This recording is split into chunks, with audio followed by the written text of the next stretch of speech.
Welcome to Playing the Big, Beautiful Long Game, where entrepreneurship meets spirituality. In this podcast, we explore the intersection of personal fulfillment, spiritual growth, and business success. This podcast delves into the idea that entrepreneurship is not just about profits or growing businesses. It's also about embracing purpose, meaning, and inner growth. Each episode features conversations with entrepreneurs and thought leaders who share their journeys of building businesses that align with their highest values and deepest calling. I'm your host, Debbie Zita. Sit back, relax, and thank you for being here. Welcome, beautiful Fay. Thank you so much for being here. Can you please let our audience know who you are and what you do? So everyone, I'm Fay. And I'm a certified clinical EFT tapping practitioner. So EFT stands for Emotional Freedom Techniques, and it's often short for tapping. So I work with children, adults, and if you get your teens in front of me, I'll work with the teens as well. But mostly working mums find me first, and then I'll end up sometimes working with their partners and sometimes with their children as well. Beautiful. I have to ask you, so I've always known it as emotional freedom technique. Is it actually techniques? There's many of them. Yes. So there's, I think, don't quote me, but I think there's 48 techniques inside EFT. I had absolutely no idea. Okay. Yeah, there's 48 different procedures and different techniques that we use inside of tapping as to how we deal with the physicality or the emotional pain. Amazing. Yeah. I'm veering off our questions, but I'll just want to ask you, can you share with us a bit about how you got started in EFT? Gosh, I've known about EFT for 15 years prior to me actually doing the course. And so I've known, it was the trainer that I trained with, Jenny Johnston. So she came through a personal development course that I was working at that company. So that's how I got to know her and got to know what she did. So I've known about tapping since then. And I think it was back in 2018, I was a budgeting coach at that time. I struggled with finding clients because it's such a heavy loaded thing, budgeting, right? Money mindset. It's about transparency in relationships, communication, your commitment to spending your time and money somewhere. So as much as everybody says, oh yeah, I need someone to help me with my budget, but to get over that hurdle, they need to get over themselves. So it's really, really tough at that time to get clients. But I was okay with the conversations about emotions and conversations about transformation, because prior to that, for the last 15 years, I was in transformation, personal development. And then one day at a networking session, this one lady came up to me and said, oh, I should use your services. Now, I've previously met her in a different session, and she did say to me back then, I need to do your session, your budgeting session. But she never signed up. Mm-hmm. And I found out that day, because there was a tapping practitioner speaking, that she had already done 3 sessions with her. I'm going, hang on, what can she do, knowing that I knew about tapping, right, that I couldn't do, given I've got the 15 years behind me in personal development? And I'm like, well, nothing besides tapping, the actual technique itself, right? So that's when I had a light bulb moment, and I gave Jenny a call because she was already in my phone. And I said, when is your next course? She told me when it was, 2018. And I went, great, I'm coming. And that was it. Amazing.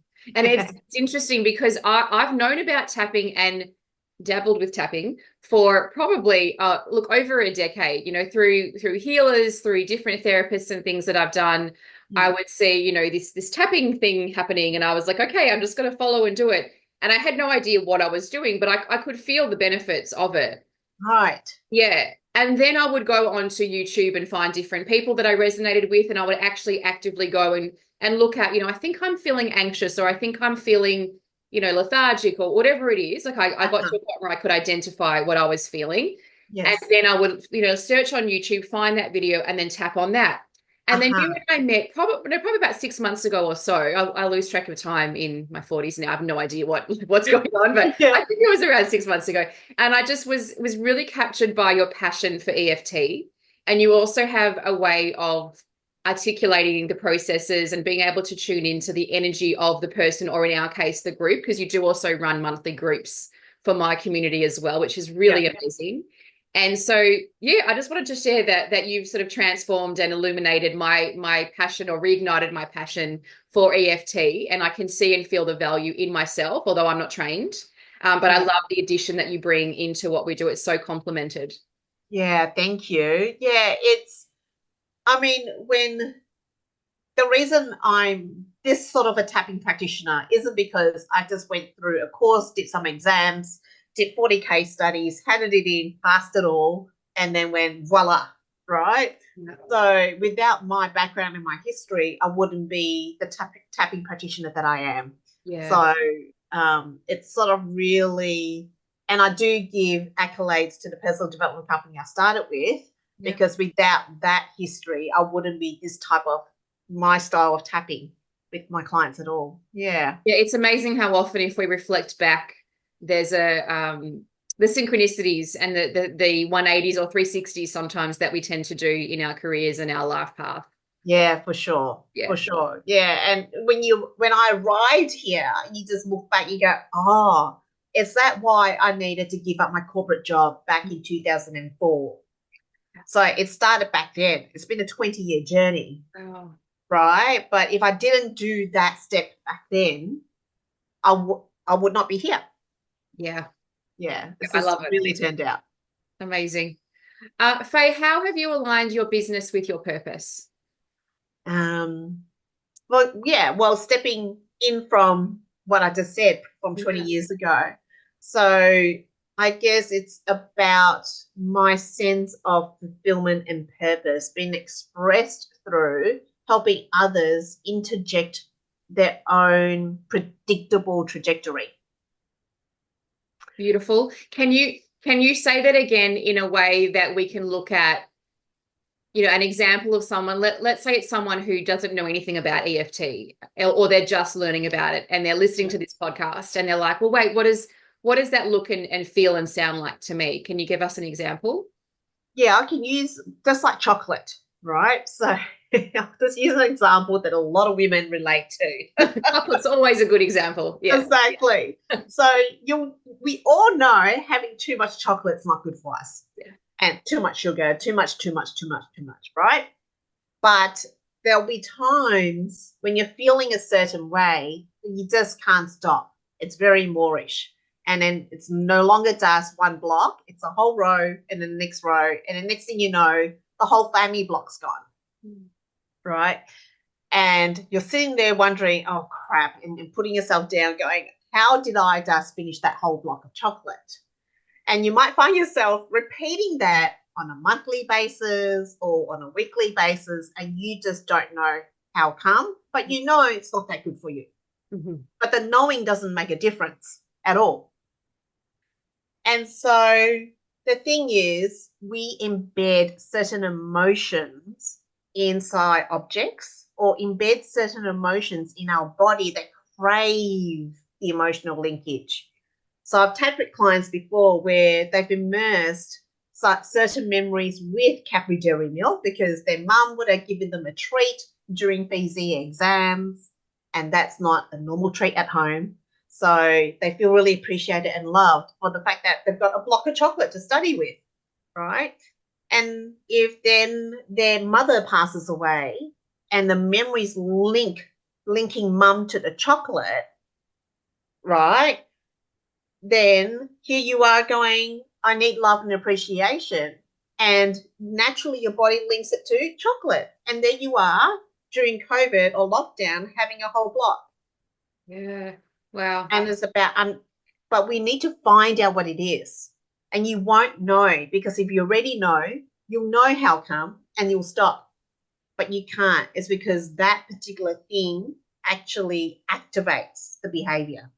And this is where I guess we look at the unconscious patterning, because if, as you say, if we're aware of it, that's in our conscious awareness. And we know, and I was talking, I think it was before we hit record, but I was talking about, jumping on and looking at YouTube and specific examples, or perhaps I said it as we were already recording. But in this case, the example you're giving is we don't know what's actually happening. We just know something's a bit off. Yep. We're not feeling right. Yep. And we don't know. So if someone was to come to you in that space where they actually didn't know, is there a way that you can, like, is there a tool within EFT that you can help them to kind of zoom in and go, that's what it is, that's the thing that we need to be tapping on? Yeah, look, if you come to me about chocolate, that's the exposure therapy. It's called bring your block of chocolate to the session. Okay. Right? Can we actually bring the block? No, I'm just joking. Yeah, you bring the block of chocolate to the really? session. Okay, open it, right? And so you no, first of all, look at it. So the color will send signals to you. You're like, I love that purple, blah, blah, blah, blah, blah. Yeah. And then I'll go, so open it, put your hand down that crease, and that glue part that goes click. I'm like, what does that activate in you? And so I'm looking for all those things. So as however you crack open the foil, do you like run your finger along the road? What do you do with the foil to open up a block of chocolate, right? To expose it. And so I'm looking and hearing for what it is that's activating in your body, because we do it mindlessly, opening a block of chocolate. It's not that hard.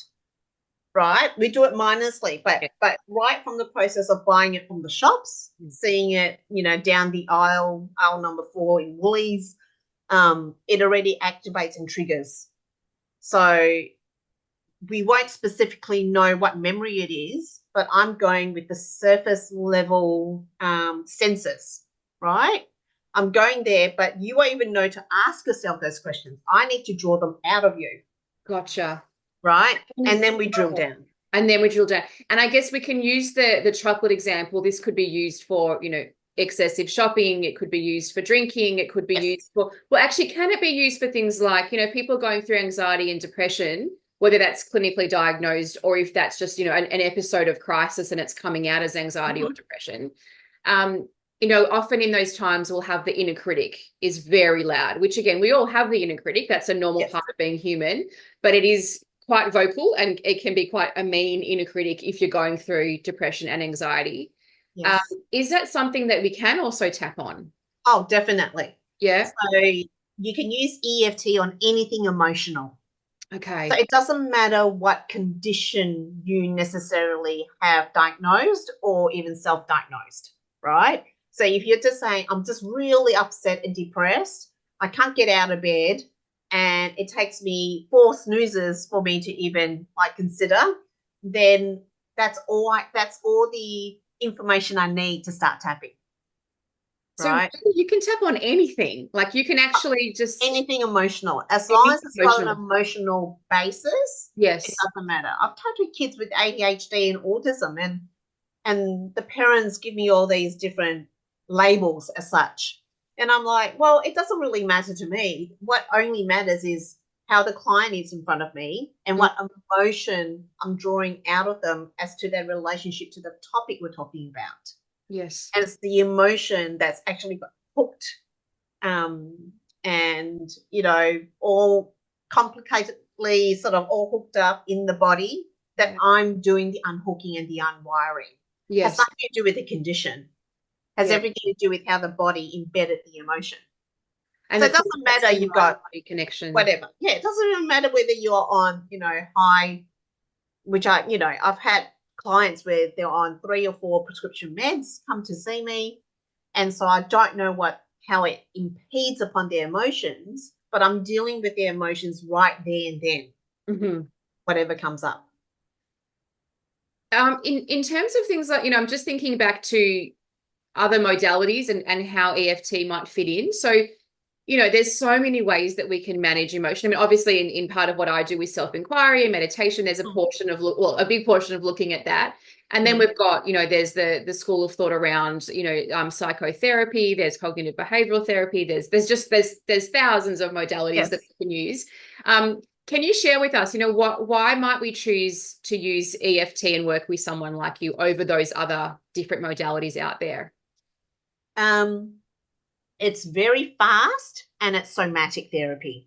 Mm-hmm. So there's been a study, don't have the notes, oh, it's in my phone, but there's been a study where they compared CBT with EFT tapping, and EFT tapping has come out on top in terms of the 5,000 participants in that clinical trial. Wow. Right. So it's actually on my Facebook page, which I can reshare again. So it's at the top. Yeah. Sure. But yeah, I've got the table of the results for summary. So it's actually quite clearly, I guess, if you want to say superior than CBT. Now, it doesn't mean that other therapies don't work. Yeah. It works, and it works really well, and you're going to find the right therapy for you. Yeah. But because we embed emotions in our body, especially before our cognitive brain fully develops by 25, so where you actually anchor emotions is actually physical. So EFT helps you neutralize that. So as much as we're bringing it up through the talking, like, so for your listeners or people watching this, they might be already triggered about, their own parents and their own chocolate consumption or their own drinking, and you feel the sensation in your body somewhere.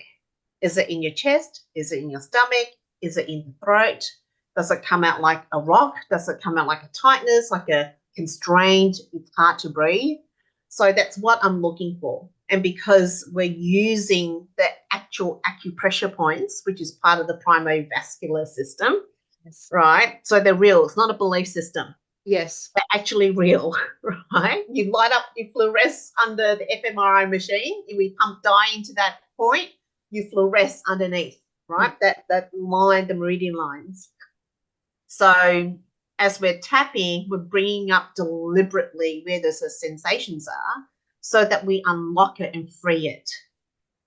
I see. And I guess this is why as we're tapping there, sometimes there might be a certain point. Like I don't know the points other than just kind of loosely from watching on YouTube, but I've noticed with me and other people in the community that will tap on a certain point and then there'll be like a yawn or you'll have a bit of a teary moment or something. Is that because we're directly tapping on that particular area?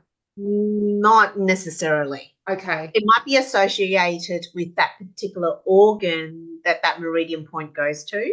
I see. But it might be because as you're tapping the whole algorithm of points, that your body's now actually shifting and releasing. And so the yawning or the tearing is signature of a cognitive shift. Mm-hmm. Yeah. Fay, do you think that do you think that there's a spiritual element to EFT or specifically to the EFT and the way that you conduct the work? There's definitely a spiritual element. Well, firstly, you got to look at the physics of your own energy fields and your own electrical energy fields. Yeah, because the tapping points are electrical signals being sent to the brain to calm, right? And then how the coherence in your heart space feels like and how it permeates beyond you. It actually does. So there's a physics behind it, and there's a physics behind the emotion because it's actually emotions kept in the peptides or cells that are not metabolized in your body. So that's why you feel it in your stomach, you feel it in your heart space, you feel it in your jaw. And then there is the spiritual / intuitive elements to it. So my sessions are highly intuitive and I trust implicitly what comes to me.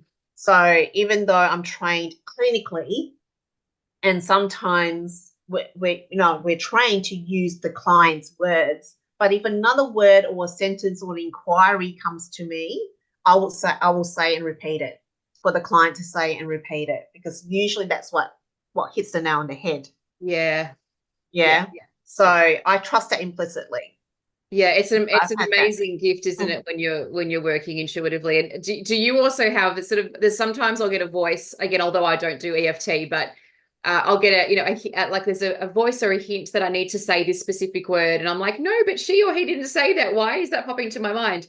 But if it comes through a few times, I then go in that direction, and often it is that, oh my goodness, I forgot about that memory, or yes, that really resonates with me. Or, Mm. something will kind of happen in that process of trusting my own intuition and going down that rabbit hole. Yeah. Yep, 100%. So that's how it occurs for me as well. Yeah. But I trust it so implicitly that as soon as it hits, I say Yeah. it's in the next reminder phrase, right? So because we're tapping through different points and we're talking about it. So as soon as I hit the next point, I'm just saying it. Amazing. You're I hardly question it, hardly. Or Yeah. I might test it to resonate. Especially with Yes. kids, because I don't know. Yeah. I don't know whether I'm on the right track or not sometimes. So I'll say something, they'll repeat after me, and I'll literally say, "Is that right? Do you Mm. think that? Is that true?" And then I'm asking them to clarify. Yes. And most of the time, like I'm there with them, and it's on point. Yeah. Amazing. Faye, what does spirituality mean to you? Gosh. These days, I think spirituality means to you. Oh, there's this quote I saw on a meme of all things, like memes I get a lot of now. It said something like, and I'll just paraphrase that um you send the intention, no, set the intention like it's up to God, Mm. but work on the commitment like it's up to you, up to Oh, me. I love that. Yeah. Set the So intention like it's up to God, but work the like commitment it's up to like you it's up to to you. turn So you're out. still doing your part. You're still doing Correct. your part. Yeah, Yeah. that's So great. I you love have that. to. You You have do. to. You're like, great, I want to manifest this or whatever it is, Yeah. right? Then you set the intention, but you need to do the doing, Yeah. right? Because God or universe won't be able to give you the particular opportunity or the signal or the whatever it is if you're not actually in that corridor going from one door to the other door. Absolutely. I was thinking of this is a completely random example, but I was joking before I did hit record about getting a cup of coffee and the parking and the traffic, and there was so many cars, and I knew I'd gone down the wrong pathway because this car park is very busy, but I went down that pathway anyway.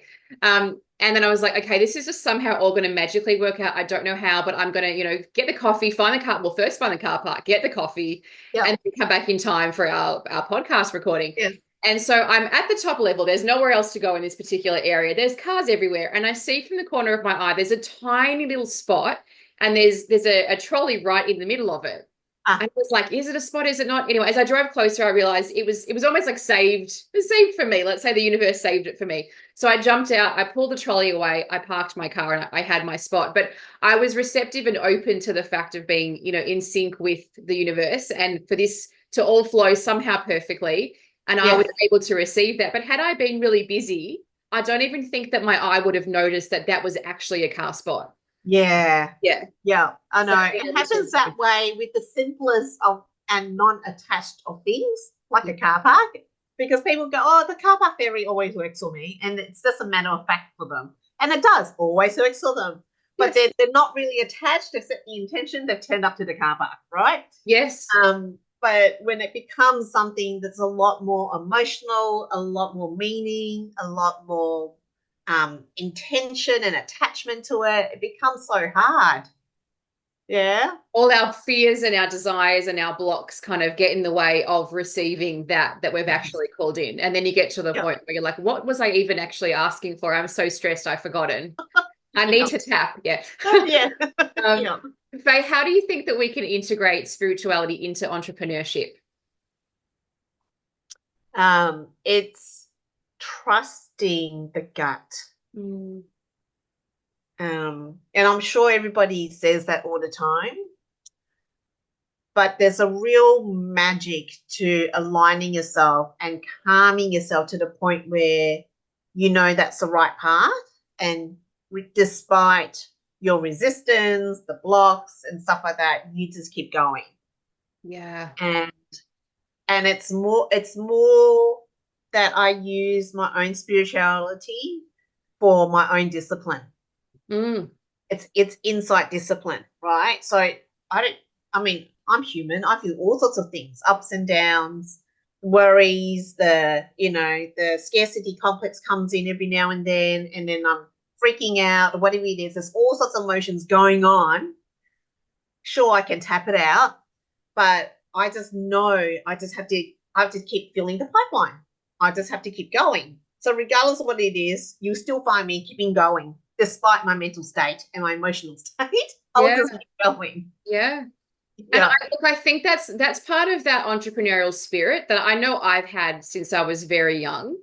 And I sort of assumed that everyone had that. And then I would also identify myself as being a very spiritual being from a very young age as well. In fact, I think I didn't actually know I was human until I was much older. Like I had to go, wait a second. Oh, we're actually like we have a body. We're actually Yes. here on Earth. Wait, what do I have to do? So yeah, it's keeping on going is definitely a huge part of it.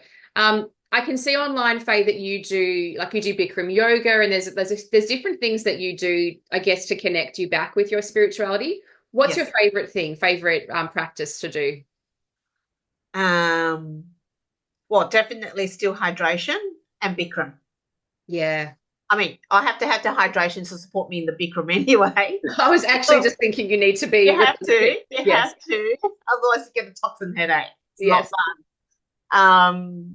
And Bikram yoga is just. I've been religious, well, pretty much besides motherhood, early motherhood, religiously doing Bikram yoga for the last 20 years. wow. And, I've heard people go, yeah, but don't you get bored? It's the Mm, same postures, the same repeated 26 postures for 90 minutes yeah, every single day. Doesn't change, same heat, same dialogue from the yoga teacher. yeah, Everything is the same, right? But it's like, no, actually, it's like it's so different every single time. yeah, And when you get past the boredom of it, if that's what you think it is, yeah. that's where the real gift actually lies.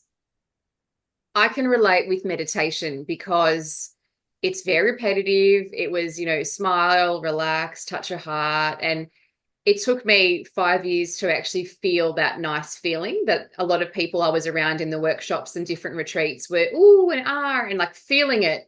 And I was Uh-huh. going through immense challenges. Like my world was just crumbling around me. So which was, why I kind of was there going, I have to Yeah. find the transcendence. And I didn't even know what transcendence was, but I have to find some way of moving through this with elegance and grace. And then eventually, whether it was sort of one moment or over time, something just kind of softened. And I began to feel that part of myself, which was my connection to my spirituality, which is of course the heart and the whole, heart-centered way and everything. But yeah, sometimes that repetition and that discipline. I know there's a beautiful saying by Regan Hillier. I don't know if you know Regan, Mm. she's a serial entrepreneur and she's an author and a coach as well, but she calls it bliscipline, which I think is Ah, adorable. And I love because it's bliss, but it's also a disciplined bliss. So yeah, bliss, yes. that makes sense, right? Yeah. Yes. So finding what that is for you is just, yeah, it's so key. And it can take a while. You're so lucky, I guess, or blessed that you found it and that you're still doing that. And I feel the same with meditation. Um, Mm. but it can take some time to find out what that thing is for you. Yeah, it really is. And it really does take the time. And the thing is, there is a lot of clarity in physical challenge as well. So Bikram yoga, as much as it is a 90-minute open eye meditation, and if you don't feel like it or you're not feeling great in class, you can sit out the whole thing if you want to. Just sit on the floor, but be with the class, Yeah. right? Um, but it's the physical challenge as well, because it's only due to Bikram yoga that I remain so hydrated in my life. It's Beautiful. only because of that practice. Wow. Because when I was getting back into Bikram after being a new mum, Mm. I didn't know when I'd be able to go, and I'll need to go at a whim's notice. Like, great, the baby can stay with the hubby. You know, I'm feeling okay. Dinner's already done. Great, I can go, and I have to just up and go. Yeah. And I won't have time. And hydration doesn't work this way. We need to have 2 glasses of water beforehand. It's Yeah. a, it's a consistent daily, everyday sipping 2-3 liters of water every single day. Making me, because I'm looking at mine, I'm not doing it because I'm hosting, but you're reminding me I'm going to drink while you're talking. Yes. And so it's only because of my Bikram practice that I've remained so hydrated in my life. And I have to say, and this might also be genetics, but you have absolutely beautiful skin. Thank you. No, I'm sure that's due to the tapping and that's due to the hydration.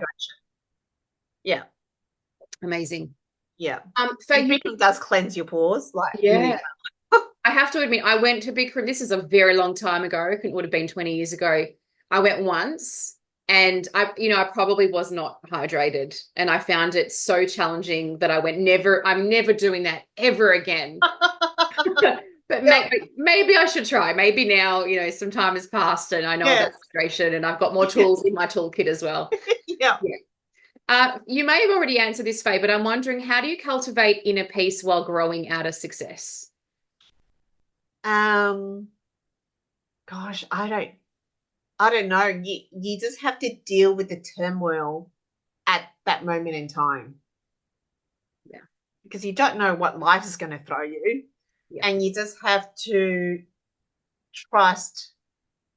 That's the beauty of I guess the discipline of if you bring in discipline when you're younger, how that backs you and supports you when you most need it. Yeah. Otherwise, it's just really boring. And often people let themselves off the hook to do the work that's required. Yeah. Yeah. Or I've had clients that go, "Oh, Faye, I don't know what to tap on today. I'm feeling really good." I get that all the time. I'm like, great, let's ask your body. Ready? Go. Right? And then they're like, whoa, what just happened? It's like you cognitively might be feeling good. Yeah. Right? But your body will release what's next and what's required. Yeah. And usually it's the confronting that aspect that's actually physically held in your body. Yeah. And when it's physical, and you don't know, I don't even know what it leads to. Yeah. But it's like a little mini Pandora's box surprise. And the thing is, people fear opening their Pandora's box. But the thing is, when you release it and it dissipates, you no longer need to keep it in your body. That's very the true. Gift. Yeah. It's like, no, I don't want to get a Pandora's box. It's like, well, you'd rather keep it in your body and then have your body say no 20 years later. Yeah. So that's what I discipline of now, doing the sessions now, doing the work now. You go and dare yourself to open Pandora's box. But you don't have to have it harbored in your stomach for the next 20 years and it becomes some sort of digestive or tumor or whatever it is down the track. Yeah. Can I ask you, how does integration play a part? And the reason I'm asking is because I remember I got, very serious about my discipline, which was the retreats and the open heart practice. And it was a really beautiful time in my life, but it was also a lot. And I then had to take some time out to really integrate and process what had just occurred. And I'm just wondering, and this may not sort of land or be a question that's relevant for you in EFT, but are there some times where we go, look, I've opened Pandora's box, whether that's through, shamanic ceremonies or it's through EFT or it's through opening heart, or there's so many different avenues. The beauty of, I think, our world since the pandemic is there's a lot more awareness around our emotions and ourselves as spiritual beings. So there's like a buffet of choice for us. Yeah. But do you think there's also value in just sort of stopping and resting and, resetting the nervous system before we do reopen Pandora's box again? Yes and no. Sure, you need to give yourself the time to reintegrate, to recalibrate, and to process. Yeah. And often, even after a tapping session, you might take 2 or 3 days to do that. Yeah. Right? But don't forget, your brain's a survival brain. It's not a happy brain. It's not a let's go find fulfillment brain. Let's go find your purpose brain. It's not that. It is there to make sure you survive. And so if you unearth something and the subconscious get a bit wary, I've seen it happen in clients. If you don't jump on the acceleration and the velocity of tapping and then doing the next tapping and then doing the next tapping, then your subconscious brain comes back up and shuts it down stronger. Oh, okay. shuts Okay. it down stronger, right? So not to say that you don't take a break. Of Mm, course you do. But mm. once you've done, say, a 3-month package of tapping, then you take maybe like a 2-3 week break to reintegrate Okay. and then just keep tapping. And I've had some clients that do the very considered focus work for about 3 to 6 months. And Yeah. it's literally every 2 weeks or every week, like bang, bang, bang, like you just keep going. And then they go, okay, fine, let's do monthly now, which Yeah. is great because it still catches what life gives you. Yes. And the thing is and you're in a different state and different level now, Mm. but you can deal with more of life's upsets without losing yourself. Yes, I so understand. It's almost like we have this intensive period where there's a lot to sort of tap on or in my case, meditate or self-inquire about. Yeah. And while we've got that momentum, Mm. we go in that direction because it's come up for a reason, right? So it's like we're in session, it's there. Let's go there, baby. Like it's right there. Yeah. Yes, it's uncomfortable. Yes, maybe it's like what is happening? Where are we going? But that's what we need to be doing in this time. Yeah. And then I'm guessing, I don't want to put words into your mouth, but like then letting it go and then going into the integration of a relaxing bath, drinking a cup of tea, Yes. whatever your integration tools are that you, Yeah. um, Yeah. yeah, But you got to persist through it, yeah, right? Because there'll be times where it'll want to take you out. yeah, It'll be like, don't listen to her. It's not working. You're feeling better now. It's like, no, oh yeah, but you've done this and this and this. Oh, it really isn't working. It's not working. Let's do something else. Is that the Right? saboteurs? Do you think Yeah, yeah, they're definitely. tricky ones? Hey, Definitely. my saboteur. I have a very what are the Snow White? Mine's a sleepy. So mine just goes to sleep. So I have a very funny story, and then I'll share it because it's quite hilarious, and then I'll move on to the next question. But I did a repeat session on one of the retreats with Open Heart. So I always say it was repeat. So I did know the content. I did already Yep. work through it before. And Yep. we were at home in lockdown. So it was like, okay, I've got to sort of just do something to keep my mind occupied. I'll jump on. Normally, Yep. it's live and in person with hundreds of people. This was the first online one. Faye, Uh-huh. I swear I fell asleep the entire day. I woke up like drooling on myself and was so confused and had to message a girlfriend, was like, did it happen? Did it finish?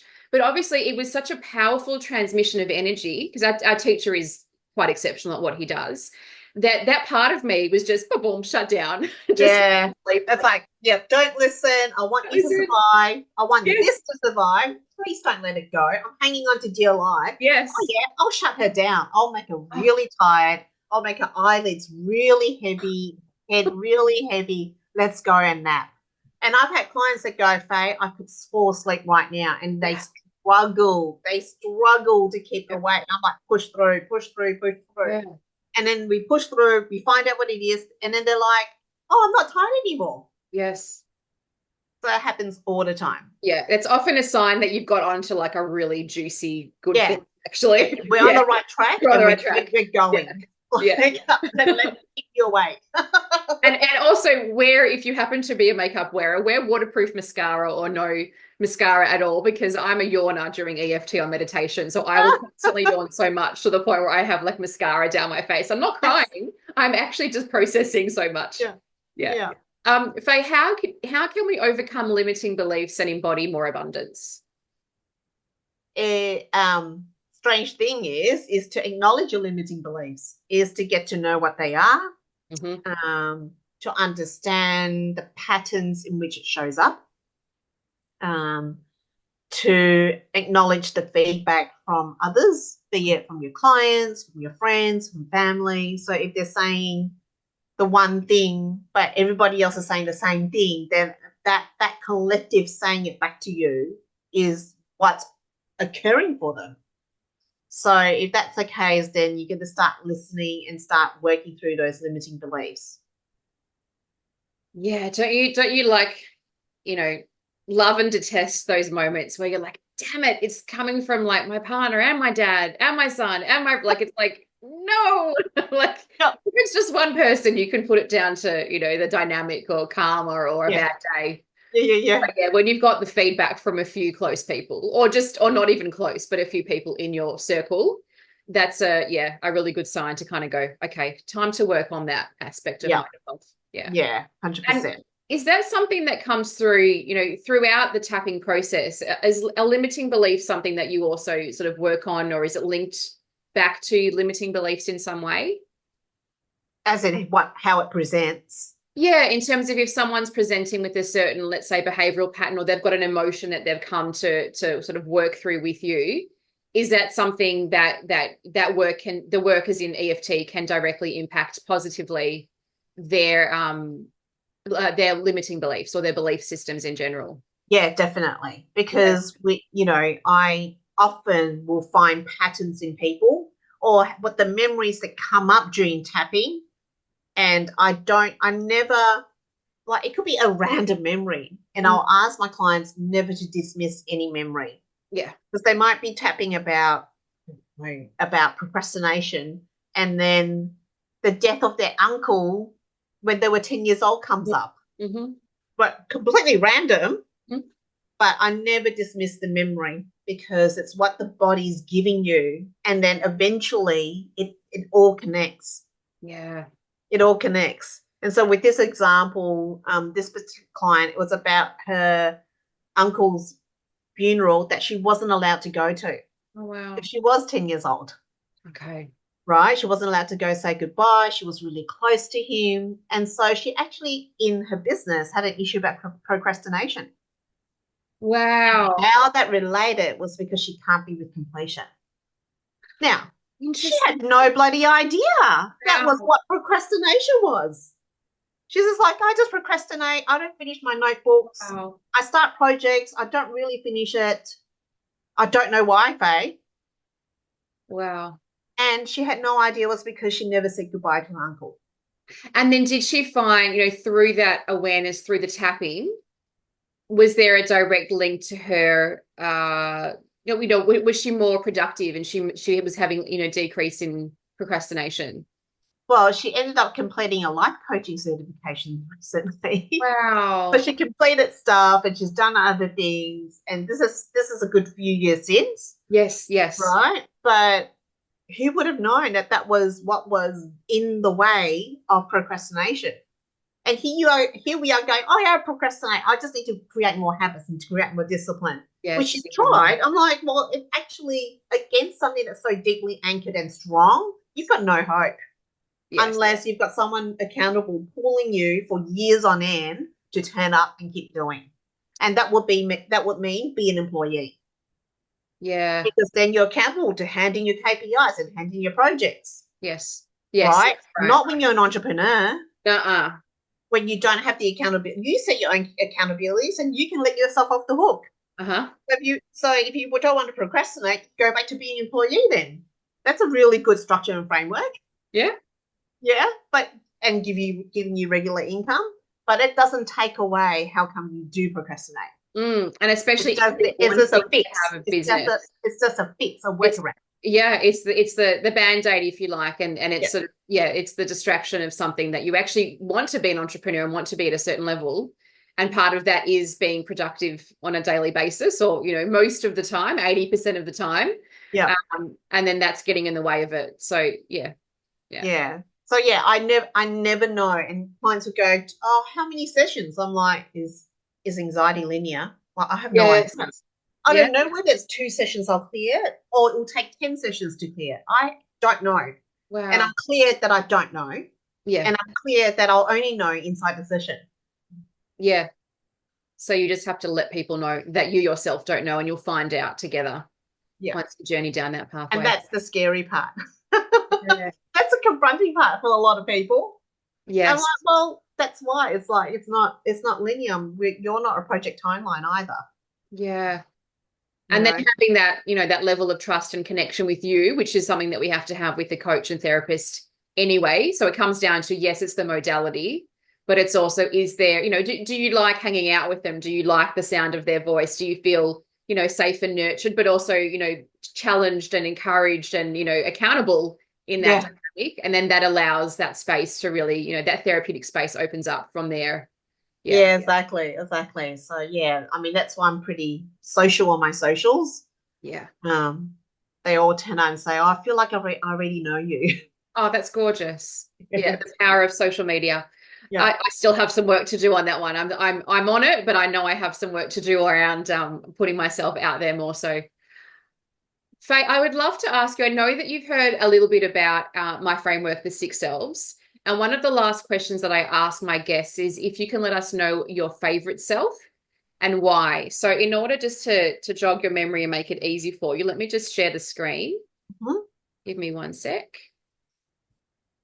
So which one's your favorite and why? And you can choose two if you are not sure which one it is. Well, I'll pick two. I actually like the ecological self Mm-hmm. because I've had to defeat that in myself. Mm. Being Asian, have gone to school, got good grades, did a double degree, got good corporate work, nearly married. The guy I'm supposed to marry, have 2.5 kids, 2.5 properties, yada yada. Mm-hmm. And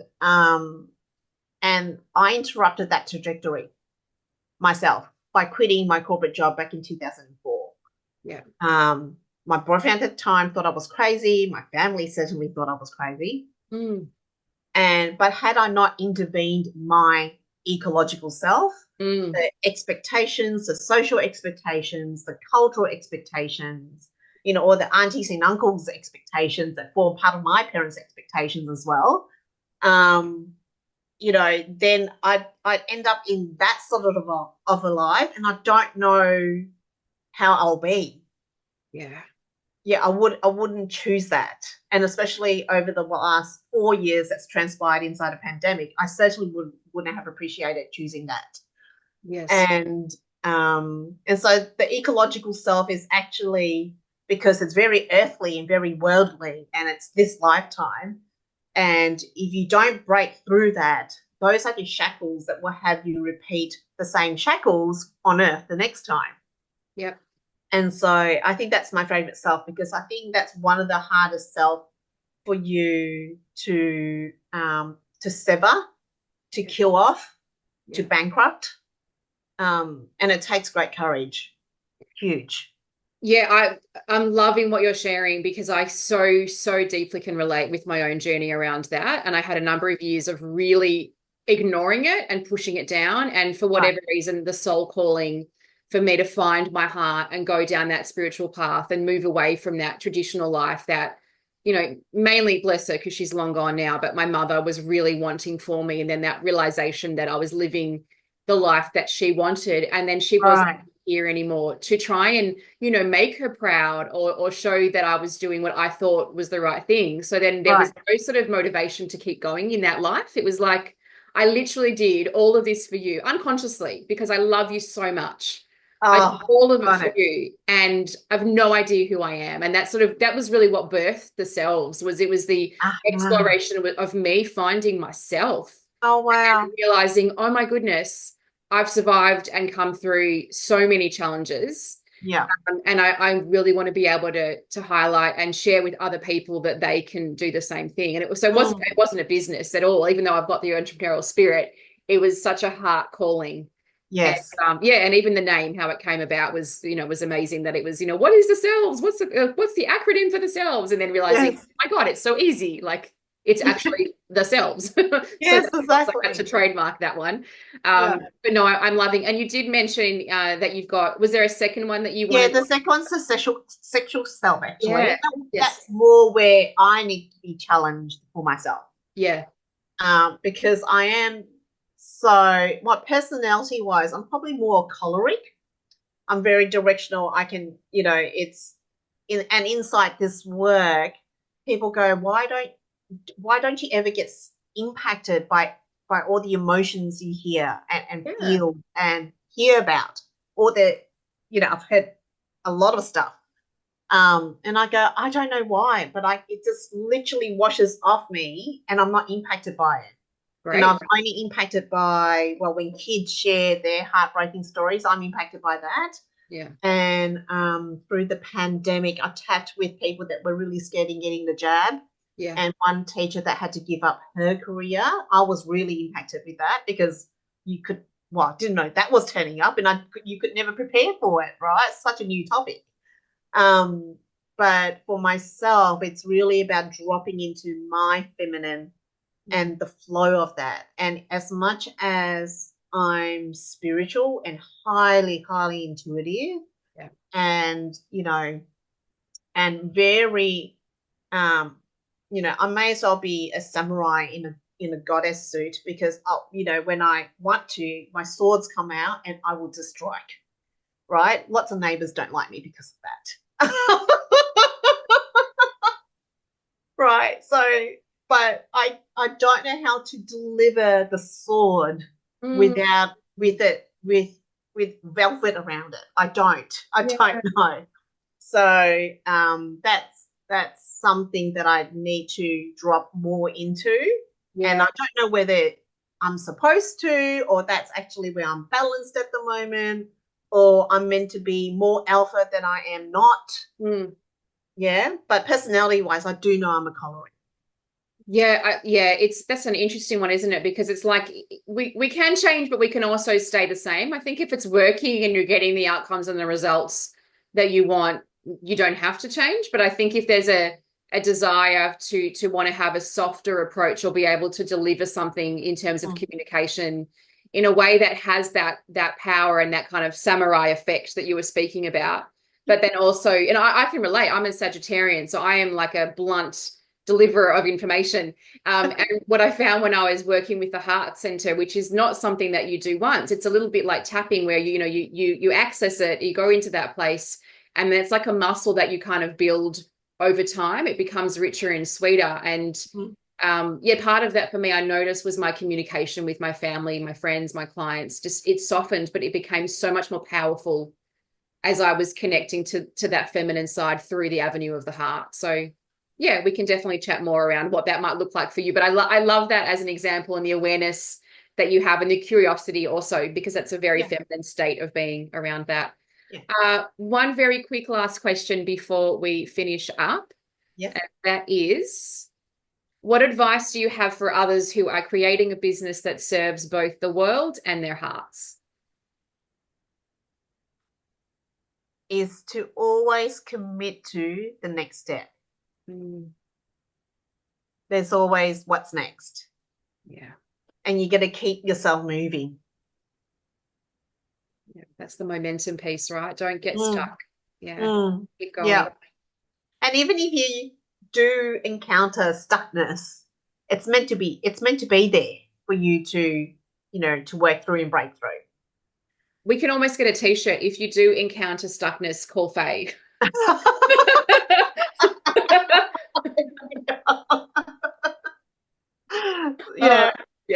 It's perfect. So amazing. Thank you so much for your beautiful heart and your wisdom and your sharing. It's been an amazing conversation, and we will connect very soon. Definitely. Thank you. The information provided on this podcast is for informational and educational purposes only and should not be considered medical, health, or financial advice. Always consult with a qualified health professional or financial advisor before making any decisions related to your personal health or finances.